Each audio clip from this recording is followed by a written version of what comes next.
Karena kita percaya Yesus selalu memperhatikan kehidupan setiap orang yang sudah rusak dibetulkan dengan penuh kasih sayang ya.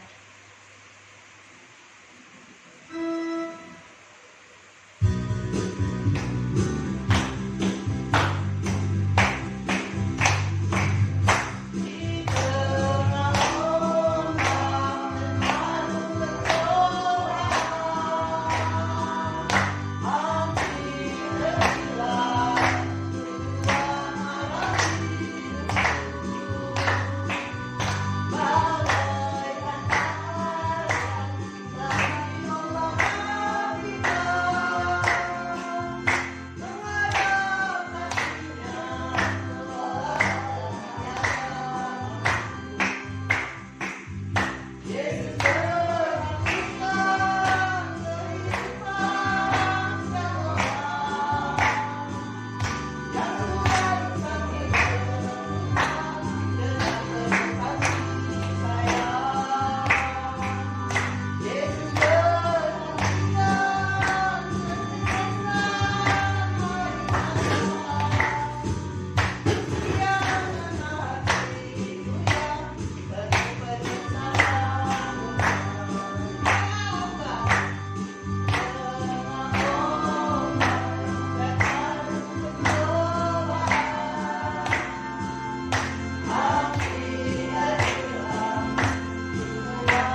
Semoga kami juga bisa mendengar dan bisa dilakukan di setiap aktivitas kami sehari-hari.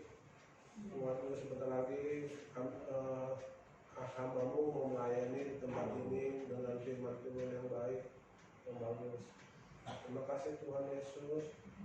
Semoga Bapak Gembala kami juga Pak Hari makin ajaib, makin heran dan kerjanya pelayanan di tempat ini bisa setia dan bisa melayani kita semua. Kita mengucap syukur Tuhan Yesus. Haleluya, amin. Saya kepada Bapak Gembala kami.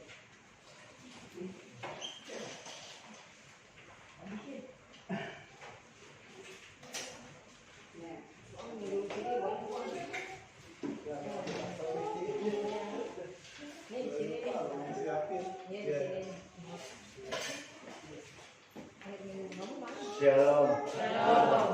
Puji Tuhan, saat ini kita boleh kembali bersama-sama memuji dan memuliakan Tuhan. Kita belajar dengan firman Tuhan. Saudara pernah enggak? Kalau saudara pernah lihat di dalam pelayaran,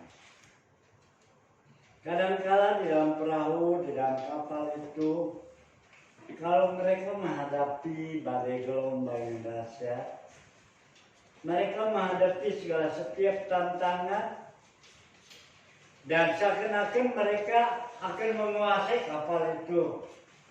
Tetapi kadang-kadang kalau sudah tidak terkuasai, maka semua barang-barang dari kapal dibuang untuk meringankan beban kapal. Nggak peduli itu barangnya begitu berharga sekalipun, mereka akan buang. Supaya apa? Supaya kapal bisa selamat sampai dengan tujuan. Sebab apa? Sebab tujuan dengan jiwa manusia lebih utama daripada segala harta benda. Nah, demikian di dalam kehidupan kita. Kadang-kadang kita berpikir saat kita mengiring kepada Tuhan, ada sesuatu hal yang memberatkan kehidupan kita. Tapi kita segan sekali untuk membuang. Kita segan sekali supaya kita bisa maju. Sekali kita ingin mempertahankan. Dan lalu kalau kapal itu berani mempertahankan barang-barang yang ada dalam kapal, mereka tidak akan buang. Maka mereka tidak akan sampai di tempat tujuan. Sebab apa? Sebab dengan beban yang berat ini, dengan angin yang besar, dengan ombak yang besar, akan membalikkan kapal itu. Itu sebabnya mereka akan buang itu supaya penumpang bisa sampai di tempat tujuan. Nah, demikian di dalam kehidupan kita.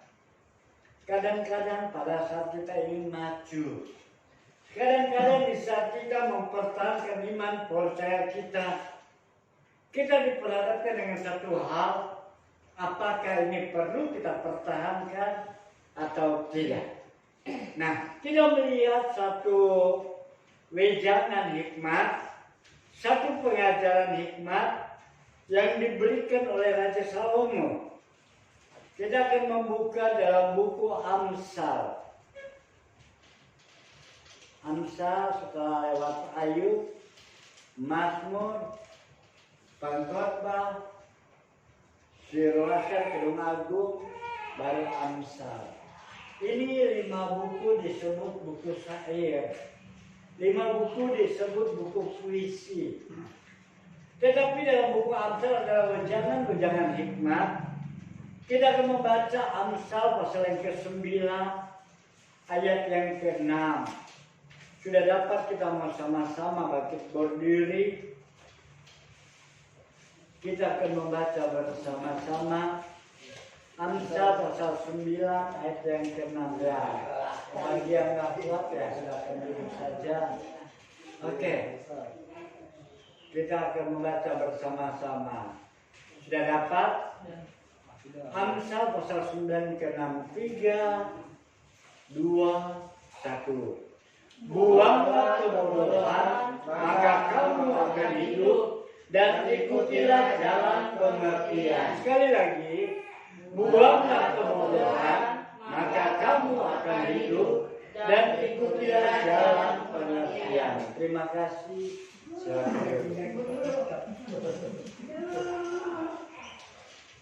Di sini kita melihat di mana Raja Salomo adalah raja yang sangat diberkati oleh Tuhan. Dia diberikan hikmat. Sebab memang itu dia meminta. Raja Israel yang pertama adalah Raja Saul. Itu didapat karena cara undian. Lalu yang kedua itu Raja Daud. Dan dia diterima oleh Allah dan karena dia diurapi oleh Allah. Baru Salomo ini adalah turun tahta. Tapi waktu ayahnya meninggal, Salomo bingung. Bagaimana untuk membimbing umat Allah? Dia masih muda. Dan itu sebabnya dia datang, dia berdoa kepada Tuhan. Dia meminta kepada Tuhan supaya dia diberikan hikmat. Waktu dia berdoa, Tuhan hampiri dia. Apa yang kau minta? Salomo bilang, beri saya hikmat atau budi. Sebab saya tidak bisa membimbing umatmu yang banyak itu kecuali dengan hikmat atau budi daripada Tuhan. Sehingga kata Tuhan, baik karena itu permintaanmu akan kuberikan. Bahkan karena engkau berminta itu, maka akan ada yang mengikuti di belakangmu. Itu kekayaan, itu umur panjang. Sebab orang yang berhikmat, orang yang berakal budi, mereka menjaga kehidupannya. Amin. Itu sebabnya dia bisa berumur panjang. Nah, saudara, seringkali kita di sini, oh iya, secara duniawi, barangkali kalau kita tanya seorang demi seorang, apa yang perlu meminta? Oh, dia bilang saya minta kekayaan. Sebab dengan kekayaan, saya bisa bebas kemana aja. Oke, kalau tujuannya jalan-jalan. Tapi apakah bisa jalan-jalan? Kalau memang dalam keadaan terpapar sakit, apakah dia bisa menikmati kekayaan? Kalau toh badannya juga tidak kuat. Tetapi kalau orang yang punya hikmat dan akal budi, maka dia akan belajar dengan firman Tuhan. Dan di sini kita melihat bahwa Salomo juga mengajak pada anak-anaknya, dikatakan buanglah kebodohan, maka kamu akan hidup. Sebab apa? Sebab kebodohan itu perlu kita buang.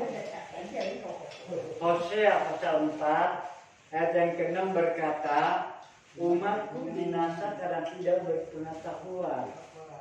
Di dalam terjemahan baru berkata, umatku binasa karena tidak mengenal Allah.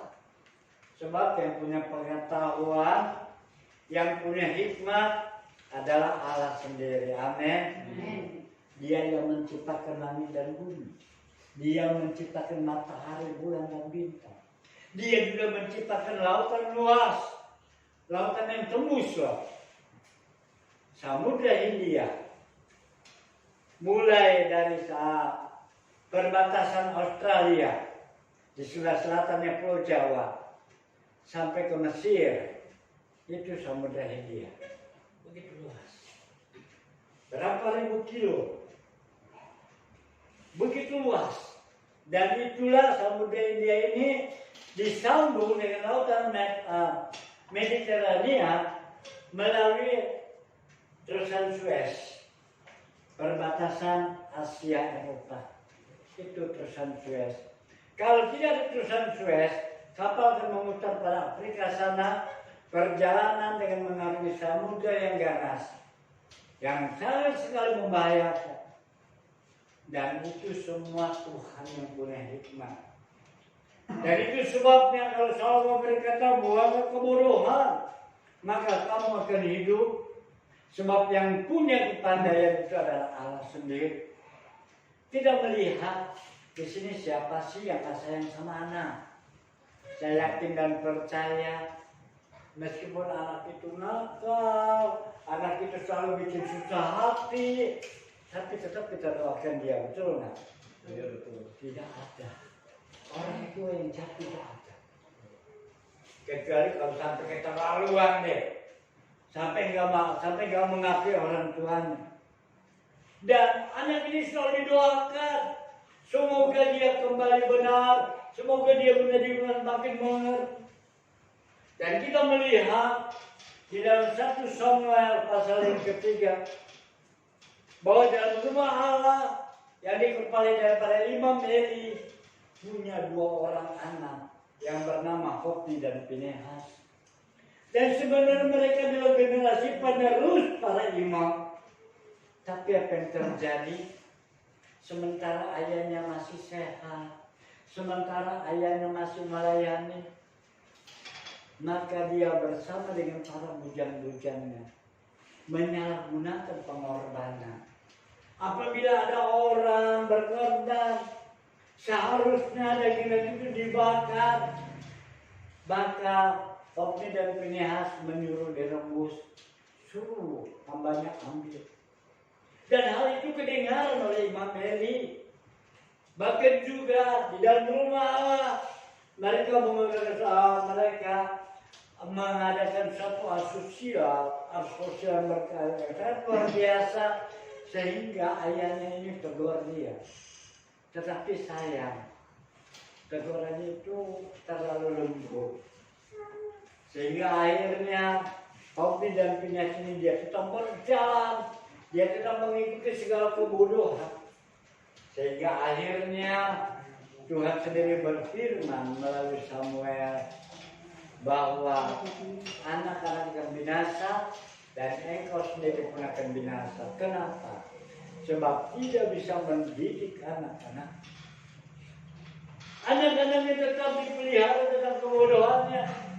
Anak-anak tetap mempertahankan kebodohan itu, sehingga akhirnya generasi imam putus sampai di situ.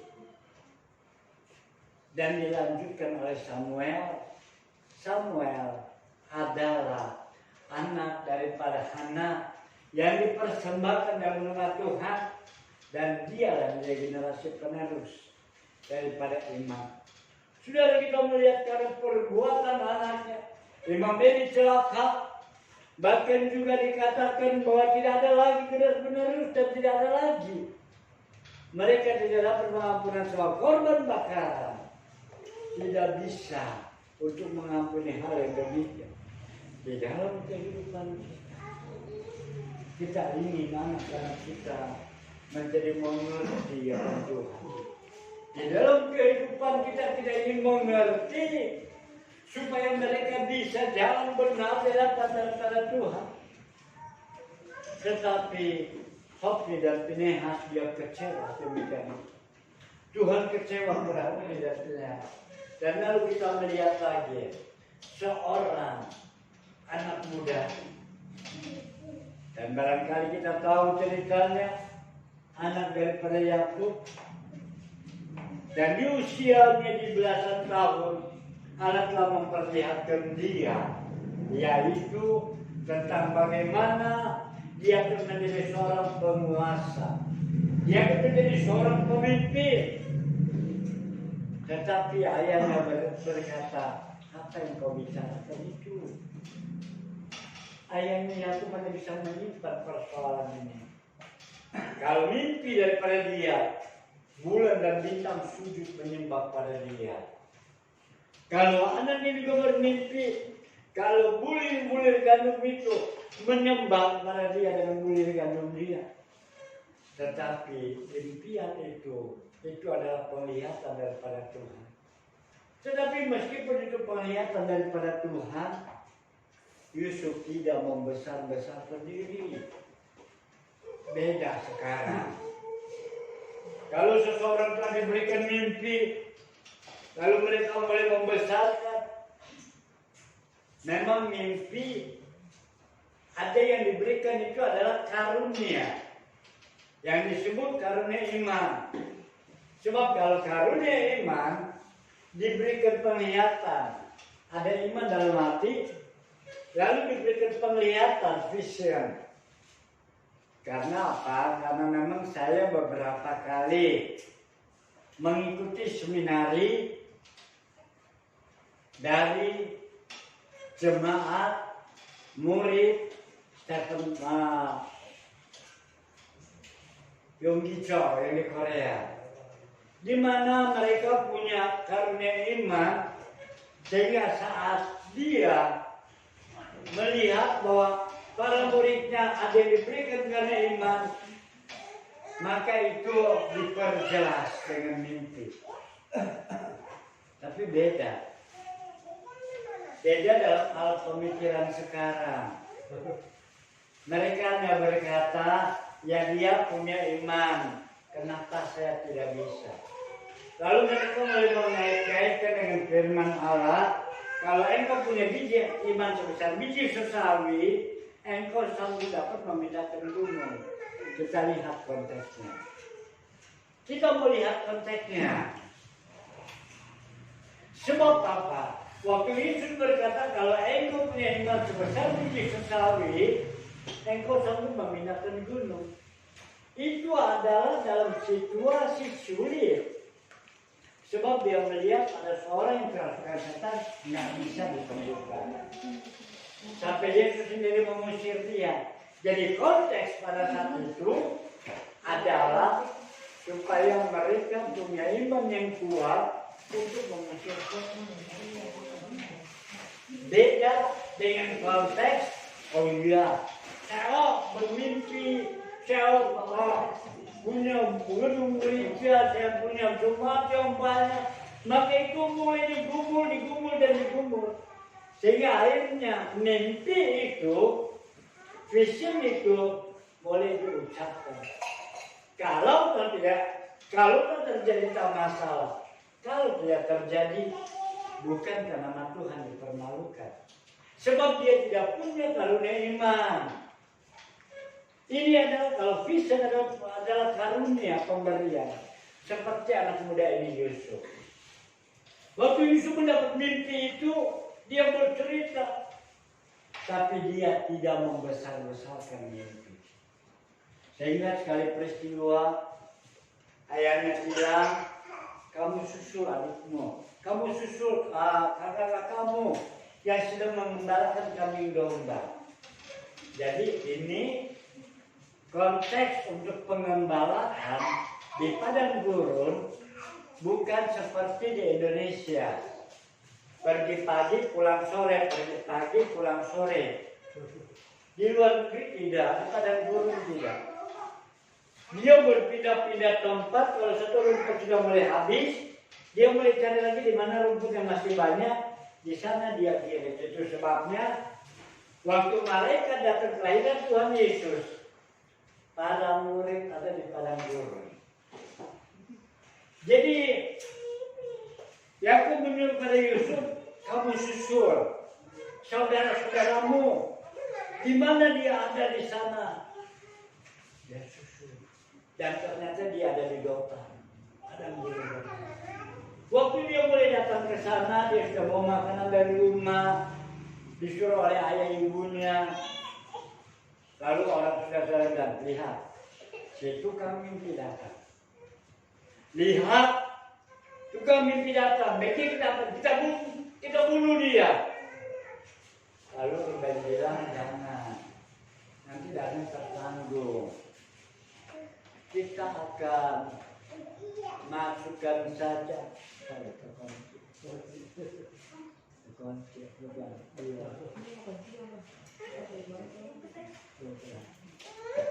Oh, banjir.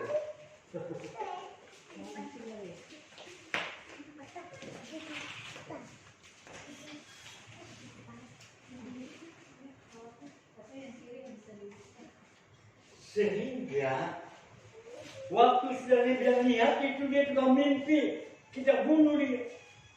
Lalu akhirnya mereka masukkan ke dalam lubang sumur. Sumur yang sudah mati, yang tidak ada airnya. Pikir Ruben bahwa nanti malam anak ini akan dikeluarkan, mau disuruh pulang. Biarin malam-malam suruh pulang. Tapi sementara dari pagi udah semua, tiba-tiba suku Ismail lewat. Suku Ismail adalah suku yang suka seorang musafir. Dia berjalan berkeliling, dia apa yang dapat dia beli, dia tukar, dia akan jual kembali. Itu pencariannya. Lalu akhirnya anak ini ditawarkan. Waktu ada ditawarkan, maka terjadilah tawar-menawar dan jual beli. Dan bagaimana Yusuf dengan tangan terikat di belakang onta dia itu, dengan mata yang penuh sayu dengan saudara-saudara, hati barangkali menangis. Mengapa engkau buat begini? Kenapa engkau jual aku? Tapi mulut tidak keluar ucapan sungutan. Ternyata sampai di Mesir, ternyata dia dibeli oleh seorang yang menjadi perwira, menjadi panglima perang dari para tentara Mesir yang bernama Potifar. Sehingga akhirnya dia dibeli. Dan waktu dibeli, dia menjadi pembersih kandang kuda. Mungkin pikir Yusuf, kalau saya sudah bekerja di sini, nanti saya bisa masuk ke dalam panglima perang.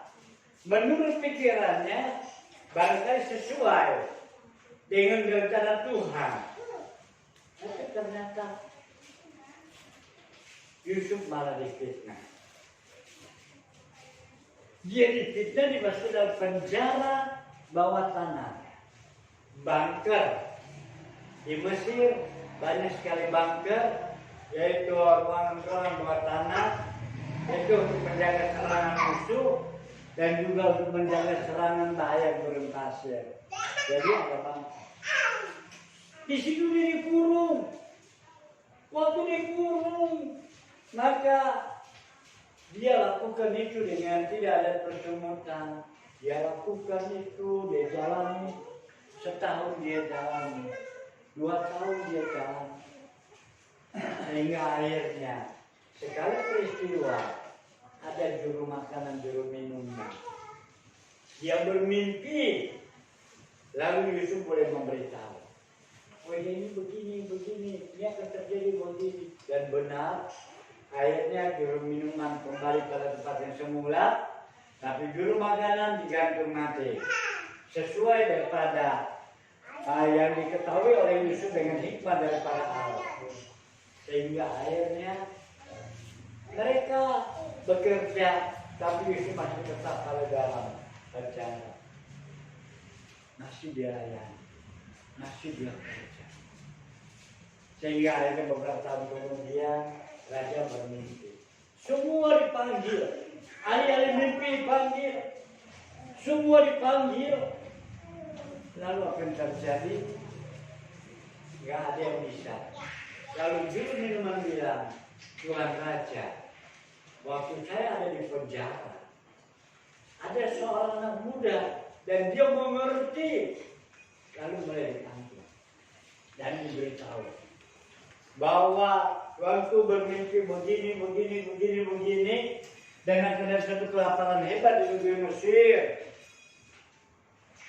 dan hasil lumbung tidak akan memadai untuk menutupi kekeringan selama sekian tahun, selama 7 tahun.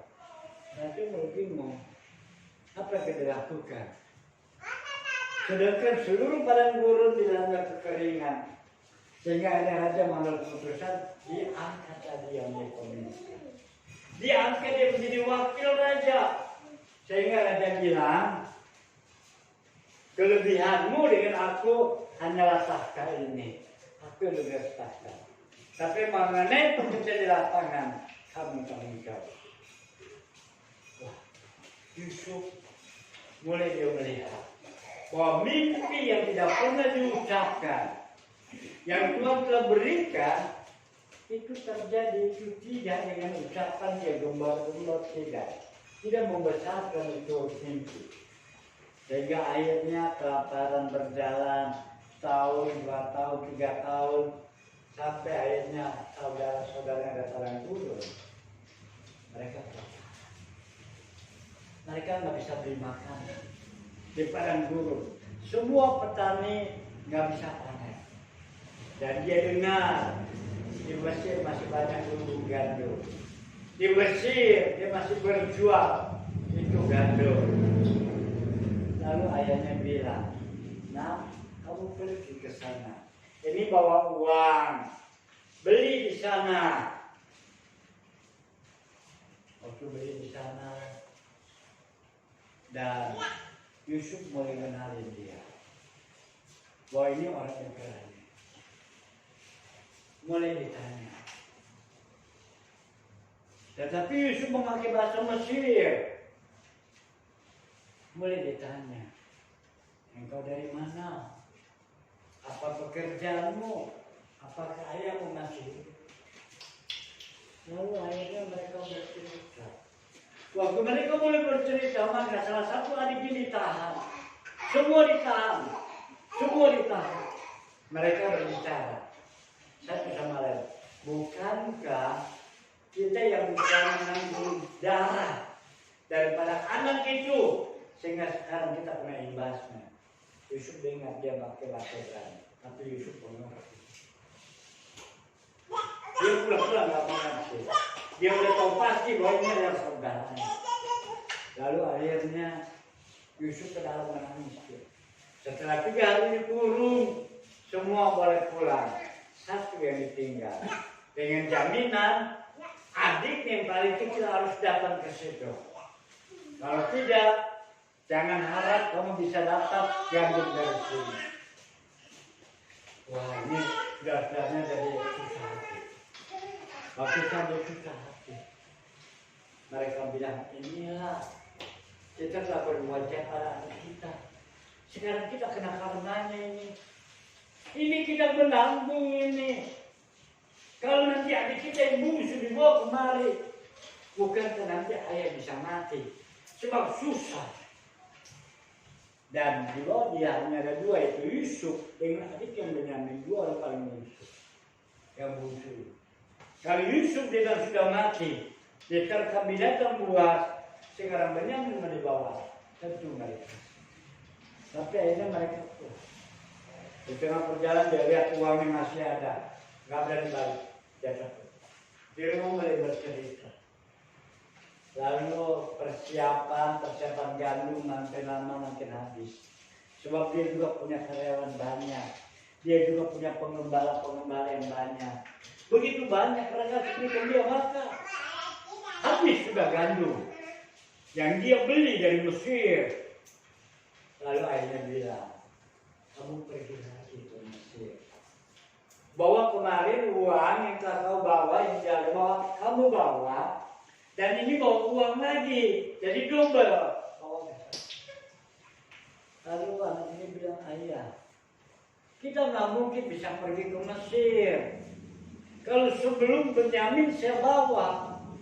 Sebab raja itu bertanya, ada berapa saudara, bagaimana ayahmu? Dan itu sudah cerita semua. Lalu Yakub marah-marah dia. Kenapa kamu cerita begitu? Ya dia tanya. Saya mesti cerita dengan benar di depan raja. Lalu akhirnya Yakub nggak mengizinkan. Sampai akhirnya gandum itu makin sedikit, tinggal sedikit. Semua mesti makan. Gembala-gembalanya karena mesti makan. Lalu akhirnya kamu pergi. Lalu kata anaknya, saya mesti bawa. Ya kalau memang itu hanya kehendak pada raja, dia aku turun ke dunia orang mati bersama dengan aku Benyamin. Sudah Yesus sudah pada lagi. Hanya dia yang bisa turun. Dan benar, akhirnya diizinkan. Waktu diizinkan dan dia bertemu dan Yesus bersuka cita, sehingga dia kembali. Bahkan saja kembali, maka Fir'aun mulai memberikan kepada saudara-saudara Yusuf bawa kereta kerajaan Mesir. Kereta-kereta yang tangguh bersama dengan para pengendaranya dijemput orang tuanya. Lalu mereka boleh dijemput tinggal di Mesir, sehingga 70 jiwa ada di tempat itu di Mesir. Dan dia tidak tinggal di dalam kota Mesir, sebab bagi orang Mesir, gembala hewan adalah kekejian buat dia. Jadi itu sebabnya Yusuf tahu diri dia. Dia minta kami mencari lucu. Di Gosen, di Ramses sana, jauh di pinggir kota sana. Supaya keluarganya bisa tinggal di sana. Kalau ditanya sama raja, biar aja aku adalah pengembala banyak hewan. Sehingga dia diizinkan di sana. Dan itulah sejarahnya orang Israel ada di sana 70 jiwa gara-gara Yusuf yang menjadi raja muda.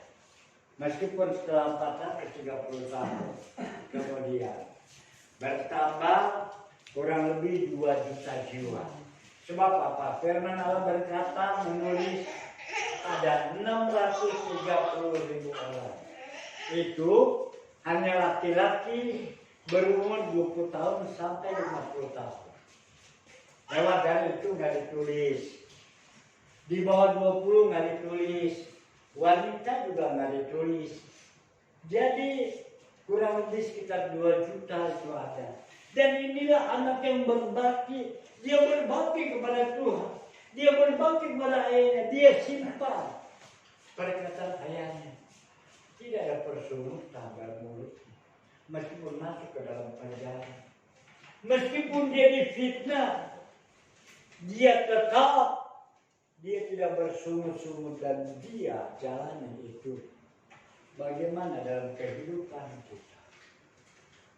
Apakah kita dalam segala setiap kebodohan demi kebodohan ini kita masih mempertahankan supaya kita bisa merasa benar dan dapat daripada Allah? Kedua contoh di atas. Setelah kita sama-sama mengerti, yang satu kebodohan dipertahankan, sehingga akhirnya dia binasa bersama dengan Allah. Tetapi Yusuf, dia tidak mempertahankan kebodohan, dia buang itu kebodohan. Dia tetap jalani sesuai proses daripada Allah. Meskipun dia ada di negeri asing, tidak ada orang yang tahu, keluarganya nggak ada yang tahu. Bisa aja dia berontak, tapi dia tahu punya Tuhan yang hidup. Makanya yang mendidik setiap hati. Demikian di dalam kehidupan kita.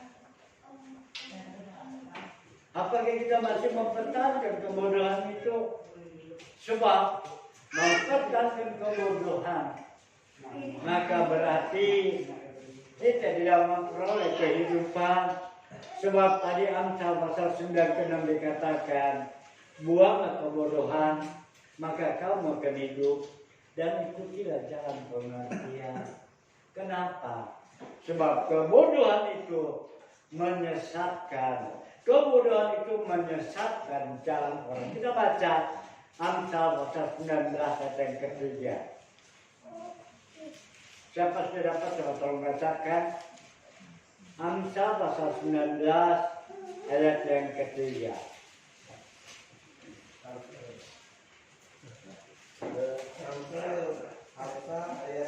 Pasal 19 ayat ketiga yang berbunyi, kebodohan menyesatkan jalan orang, lalu bersalah hatinya terhadap Tuhan. Amin.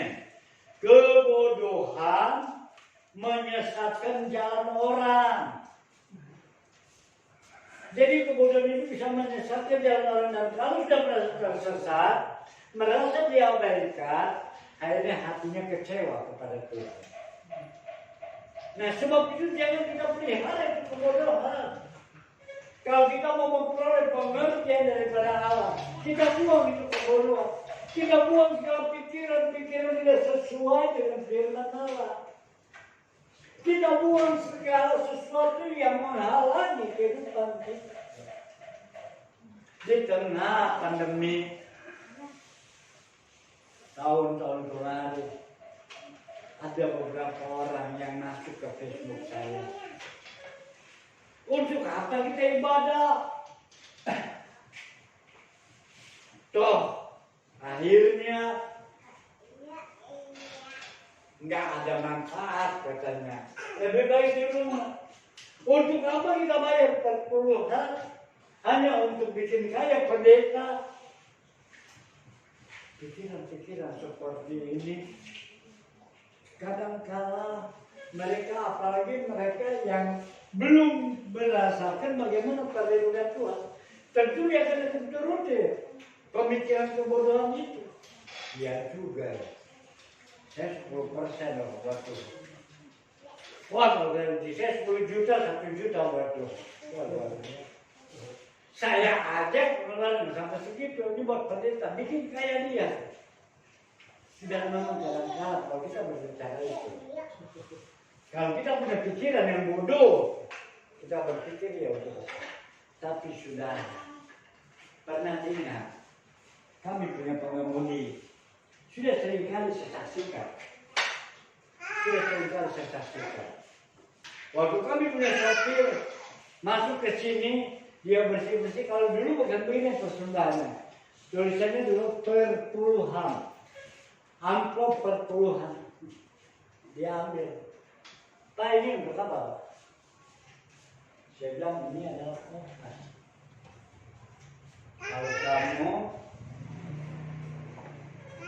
Kalau infak hanya bayar setahun sekali, cuma 3 liter setengah. Saya tahu itu, soalnya saya juga pendidikannya dari sana. Setahun sekali cuma diminta 3 liter setengah. Tapi kalau ini saya bilang orang gereja, mereka punya gaji 1.100.000 dia bawa ke gereja. Mereka gaji 10 juta, 1 juta dia bawa ke gereja. Begitu, ya betul. Tetapi tidak ada orang yang jatuh miskin. Bahkan mereka diberkati. Akhirnya dia sendiri bilang, ya benar. Kalau orang Kristen pasti dia bangun gereja. Kalau kita mau bangun musola, kita mesti modalkan. Kita mesti kerja. Kita mesti kumis-kumis media kontak. Tapi kalau gereja enggak. Sebab benar perpuluhan. Ini diberikan dalam kehidupan kita. Untuk kita belajar bagaimana caranya supaya bisa bekerja.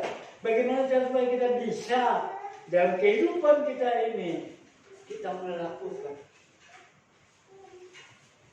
suatu hal yang menyakitkan, tapi Tuhan memberkati kita. Amin. Sakitnya, tapi Allah memberkati kita. Allah jaga kesehatan kita.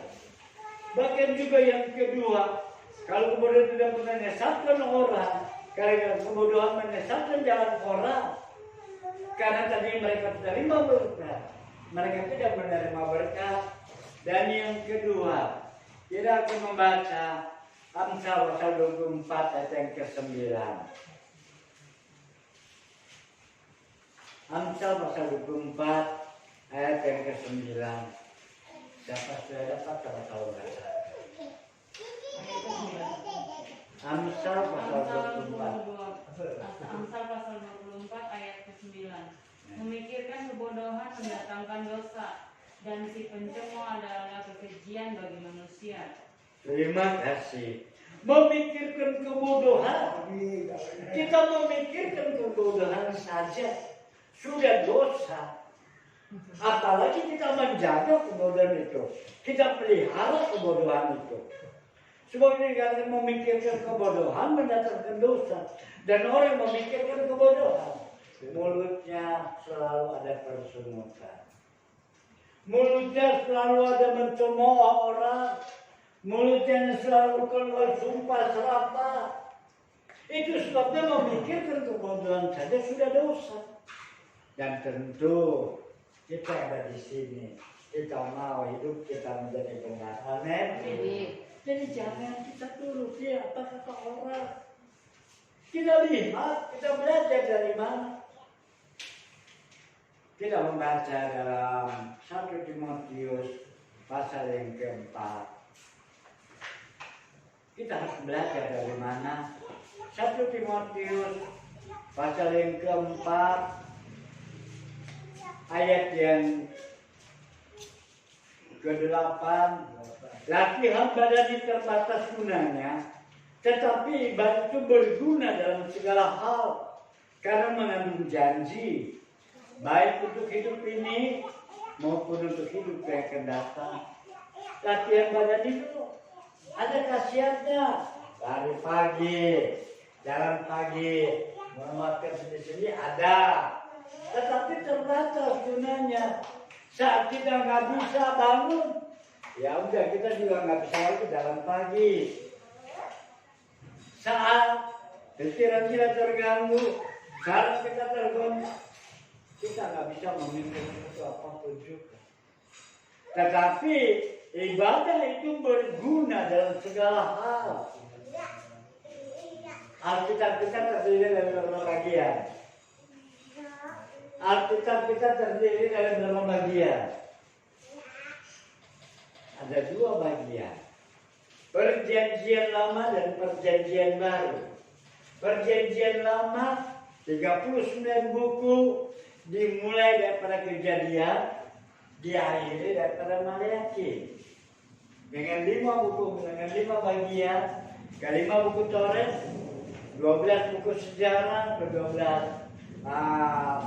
hikayat sejarah, dan ke-5 buku Sair, 5 buku nabi-nabi besar yang disebut juga Nubuatan Perjanjian Lama, dan 12 buku nabi-nabi kecil.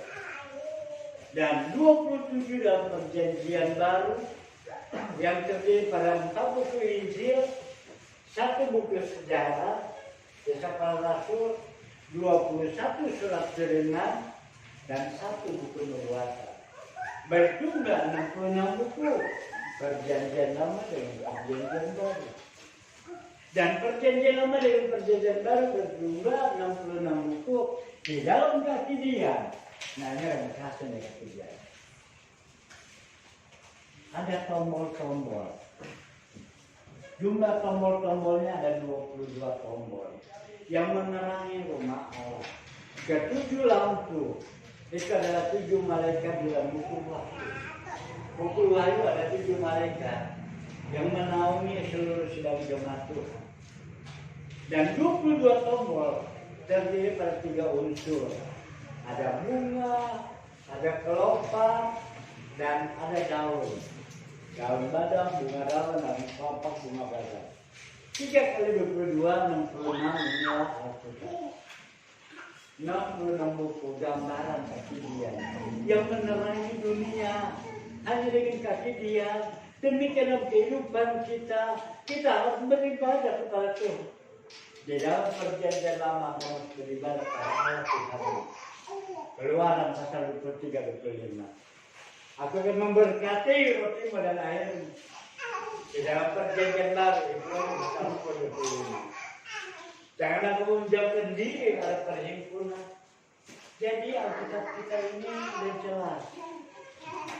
Mau patokan dengan mana? Alkitab perjanjian lama harus ada ibadah. Patokan perjanjian baru juga ada ibadah. Itu sebabnya jangan kita tertarik kebodohan kita. Udah ngapain sih ibadah? Bikin lelah, bikin capek. Tapi justru saat kita beribadah, kita dapat kekuatan daripada Allah. Amin. Oh, bersyukur kepada Tuhan. Dalam ikhlas demikian, kita masih bisa aktif.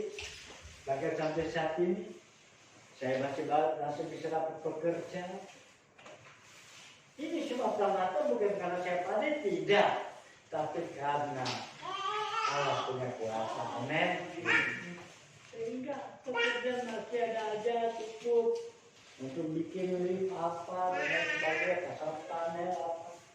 Bahkan kami berharap lagi ada lagi pekerjaan membuat panel di tempat pembuangan sampah di daerah Cilegon sana. Meskipun untuk penambahan dayanya dari daya 66.000 menjadi 415.000 itu gagal. Sudah diambil oleh saya. Tapi saya berharap untuk tanah-tanah dapat di tangan saya. Semuanya kita bersandar kepada Tuhan. Demikian dalam kehidupan kita. Apapun pekerjaan kita, bagaimanapun kekuatan kita, kita berharap pada Allah. Amin. Semua ingin jelas bahwa tetapi ibadah itu berguna dalam segala hal karena mengandung janji baik untuk hidup ini maupun untuk hidup yang akan datang. Belajar dengan firman Allah. Sebab dengan firman Allah pengetahuan diberitakan dan pengetahuan diberikan bagi setiap orang. Sebab itu biar kita boleh tetap setia, kita beribadah kepada Tuhan apapun situasinya. Sebab berbakti itu adalah soal utama. Amin. Berbakti soal utama. Haleluya.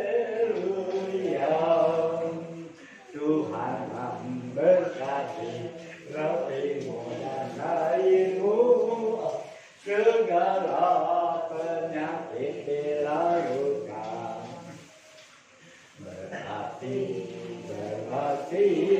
Berbakti soal utama. Haleluya. Tuhan memberkati rotimu dan airmu, segala penyakit dilalukan. Kita sama-sama dapat berdiri. Kita akan begini dan kita masuk ke dalam doa. Berbakti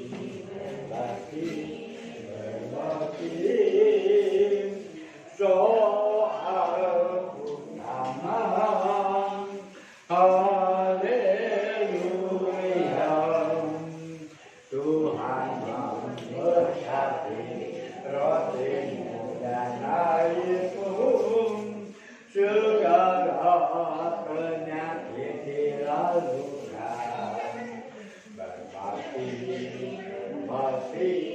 Berbakti soal utama. Haleluya.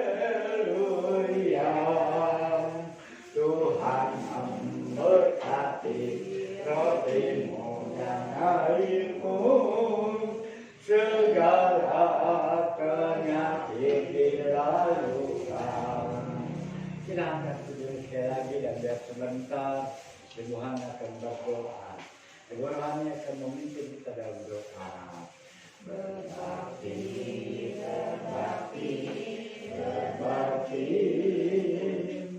soal utama. Haleluya. Tuhan memberkati rotimu dan airmu, segala penyakit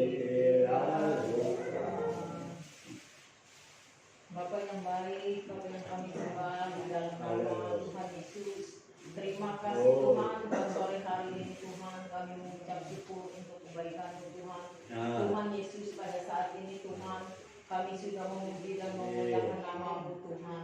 Oh Tuhan, kami juga sudah mendengarkan firman-Mu yang mengajarkan kami agar kami selalu setia, berbakti, beribadah kepada-Mu Tuhan. Sebab kami tahu Tuhan Yesus, kalau kami setia kepada Engkau Tuhan, hidup kami dapat ditolong oleh Engkau, hidup kami memperoleh kekuatan, memperoleh pengharapan, memperoleh keselamatan daripada-Mu Tuhan Yesus. Tuhan Yesus, terima kasih Tuhan, kami bersyukur untuk hari ini Tuhan. Pakai Tuhan, Pak Paulus Tuhan yang sudah memimpin puji-pujian. Berkati dia Tuhan di dalam pekerjaan dagangannya Tuhan, agar usaha dagangannya semakin hari semakin maju. Dan juga untuk pembangunan rumahnya yang belum selesai Tuhan Yesus, mari Engkau campur tangan ya Tuhan, agar rumahnya itu cepat selesai Tuhan. Berkati juga istrinya Tuhan, jamah hatinya agar dia mempunyai kerinduan untuk beribadah bersama-sama dengan Tuhan. Tuhan Yesus, Engkau berkati juga hamba-Mu yang sudah menyampaikan firman-Mu di sore hari ini, buat pelayanan kami dari begitu militan berbis anugerah ini Tuhan. Berikan kami kesehatan selalu, kekuatan Tuhan. Tuhan, terima kasih Tuhan, kami juga berdoa untuk ibadah selanjutnya Tuhan, untuk ibadah doa Tuhan Yesus. Mari Engkau tolong buat anak-anak Tuhan di tempat ini Tuhan, bagi mereka yang mempunyai masalah pergumulan hidup Tuhan Yesus. Mari Engkau tolong ya Tuhan, agar mereka mau bergabung bersama-sama, berdoa bersama kami. Untuk ibadah hari ini juga kami serahkan ke dalam tangan kasih Tuhan Yesus. Mari Engkau Tuhan Yesus yang campur tangan Tuhan untuk ibadah hari Minggu. Berkati hamba-hamba-Mu yang melayani Engkau untuk minggu depan. Urapi mereka, berikan mereka akal hikmat daripada-Mu Tuhan. Berikan roh yang takut akan Engkau, berikan roh yang menyala-nyala Tuhan dalam melayani-Mu Tuhan. Kami percaya semua itu untuk kemuliaan nama-Mu Tuhan. Jadikanlah kami semua ini Tuhan, umat-umat pilihan-Mu Tuhan, menjadi terang bagi banyak orang. Terima kasih Bapak yang baik. Inilah semua doa kami sudah berdoa mengucap syukur. Haleluya. Terima kasih Bapak atas segala pimpinan, pertolongan, perlindungan daripada Tuhan. Kalau pada jam saat ini Bapak, kami boleh ada semata-mata karena kasih anugerah daripada Allah. Mari Bapak tolong sertai kehidupan kami sekalian. Di dalam segala aktivitas kami berkati Bapak. Bagaimana pekerjaan dan memberikan pekerjaan. Dan bagaimana bersekolah memberikan hikmat akal budi daripada Tuhan. Terlebih juga Bapak mereka yang bekerja di kantor, baik kantor swasta atau pemerintahan. Mereka juga roh yang takut kepada Tuhan, menjadi berkat bagi sesamanya. Nama Tuhan dipermuliakan. Bahkan yang mereka bekerja di kebun, berkati mereka dalam pekerjaannya, mereka bekerja di hutan belantara, mereka di pesisir pantai, baik sebagai nelayan, bagi sebagai pengemudi, bagi sebagai pengemudi alat transportasi, baik transportasi darat, transportasi laut, transportasi udara. Mari berkati semua dengan kuat kuasa-Mu. Bagi Tuhan kami juga berdoa juga. Bagi yang mengambil bagian dalam hal pengorbanan, mari Tuhan juga berkati dalam segala setiap usahanya. Nama-Mu saja boleh dipermuliakan. Terima kasih Bapa. Dalam nama Tuhan Yesus kami berucap syukur. Haleluya. Maka saudara kekasih, kita arahkan mata rohani kita kepada Bapa yang di surga. Sebab dari sana juga seluruh kehidupan kita menjadi terarah dan dari